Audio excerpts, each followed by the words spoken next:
Welcome to Home Biz Tax Talk. My name is Lysandra Everett. I am the Home Biz Tax Lady, where I help home business owners win the tax game. Home Biz Tax Talk airs Monday through Friday, 9 o'clock-ish. And when you tune into my show, you're going to hear about topics that are important to the home business community. All right, today we're talking about statutes of limitations. I got a question about how long does, someone have to file? So it really made me think about, the types of statutes of limitations that you need to know when it comes to filing your taxes. All right. So number one, if you are filing for a refund, okay, if you know that you have a refund, then you have up to 3 years to file that return.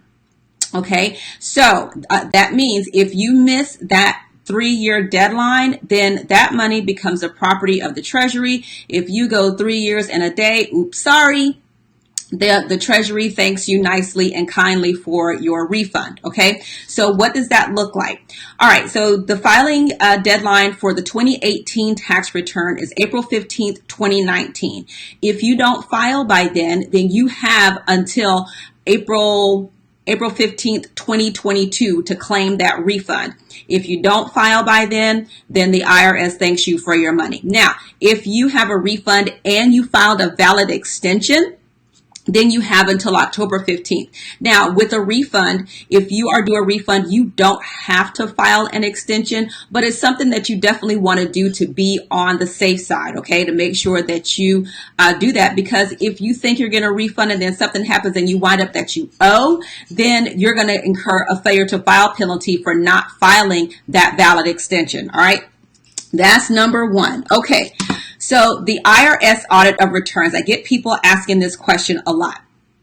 Okay, the IRS can audit a return 3 years from the date it was due or 3 years from the date it was filed, whichever is later. Okay, so if you file a return, let's say you just file your return today. Let's say you file your 2015 return, you file that today.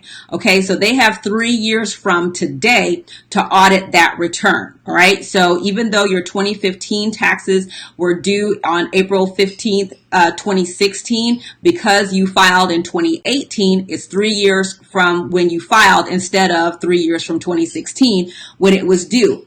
Now, there is no statute of limitations on fraud, okay? So that means if the IRS determines that, you know what, it looks like something kind of funky went on here. If they determine that, you may have done something fraudulent, doesn't mean that you did, but let's say if they determine that you may have done something fraudulent, they can go back for as long as they think the fraud occurred. We're seeing this right now.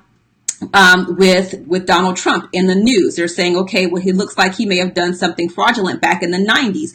So what happens is they can go back and audit those returns that they believe are fraudulent. And if it turns out that that you owe more, or that you actually did something fraudulent, you underreported your income, or you overestimated your expenses, whatever that difference is, you're going to owe that from the date that the return was due all the way up until whenever they discover it, okay? So if they discover that you did something funky back in the 90s and they figured out in 2018, then from the date that that return was due, all the penalties and interest go up to 2018, okay? So it's whenever they discover it. They go back to whenever, and all of that adds up. Can you imagine what that's going to look like? Okay, for real. That's crazy. Okay, but this is why I also tell you to keep all of your documents until you die. Because if something happens and you do get accused of fraud, you're going to have to be able to prove yourself innocent. If you don't have the documentation to prove that you didn't do something, that you didn't do anything wrong, then you are guilty and you're going to have to pay. Keep your stuff. It's a small price to pay for being able to prove yourself innocent. All right. The next one is the IRS statute of limitations on collecting a debt. All right. So you filed all of your returns. All right. And you owe. All right. You file all your returns. You owe. The IRS has 10 years from the date of assessment to collect a debt. All right. So that means if let's say you filed your 2015 taxes, again here in 2018. Well, if they assess your taxes, your penalties, and your interest in 2018, they have until 2028 to collect that debt. Now, if something happens and, you work out a payment plan, offer in compromise, that can change all that. But the collection statute is 10 years. Now, that does not mean it's the same for the states. All right. The states I've seen some states can take up to 20 years to collect a debt.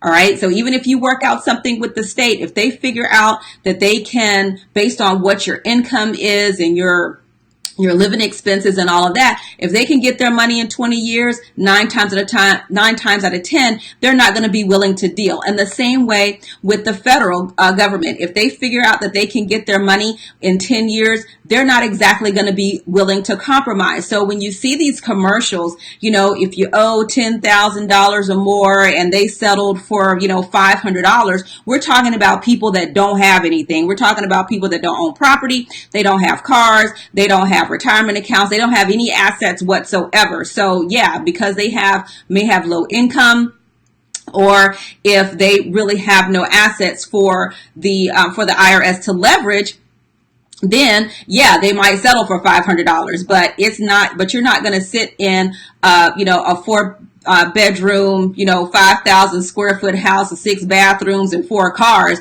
and think you're not going to pay the IRS. They just don't get down that way.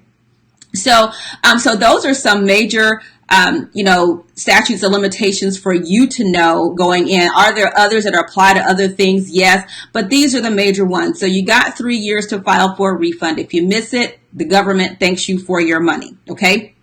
And also this is that if you also, like I said, if you wind up having to, pay, if you owe the government, if you have a debt, okay, and you haven't filed all of your taxes, they're not going to be willing to deal with you until you file all of those taxes, even if you're due a refund. But if it's after that 3 years, let's say you've got a debt now and you've missed that 3 years on a refund that you would have gotten, it's not going to get added to what you owe to reduce that amount. You lost a refund and you got to pay. So this is why you need to file all of your returns on time, okay? Because if you don't, the government's not going to deal with you. Plain and simple. Okay. So that is it for today's episode of Home Biz Tax Talk. Again, we air Monday through Friday, 9 o'clock-ish, and you can come here to get your questions answered about your home business taxes. All right. Have a great day. I'll see y'all next time. Bye.